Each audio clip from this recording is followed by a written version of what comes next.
There are a few things more essential to the United States than our ports. It's really good to be in Miami with my good friend Carlos Jimenez, the entire Port of Miami team. Hey, good to meet you, absolutely. Yeah. It's easy to take it for granted because when you buy something on the shelf, you don't stop to consider the ship it came in on, the port employee who actually took the box, got it on shore.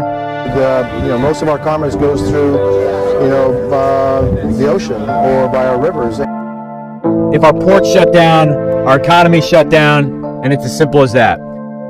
That's why we're increasingly concerned about the Chinese Communist Party's efforts to control our ports through Chinese-made smart cranes.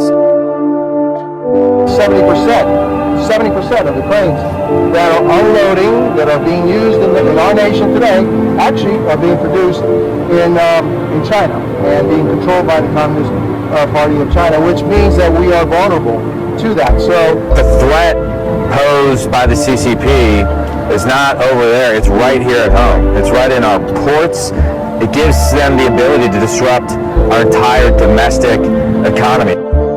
These Chinese-made cranes can register and track the movement and destination of containers, allowing the CCP to capture information about material being shipped in or out of the country to support U.S. military operations.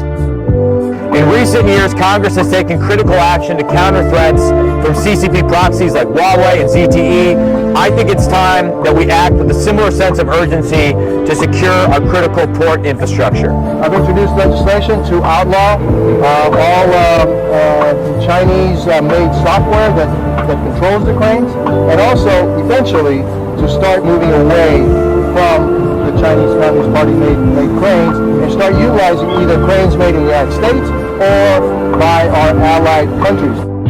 ZPMC is the Huawei of port infrastructure, waiting to disrupt our economy or our national security in the event of a crisis. So it's time to wake up, and it's time to rid ourselves of our dependence on the Chinese Communist Party.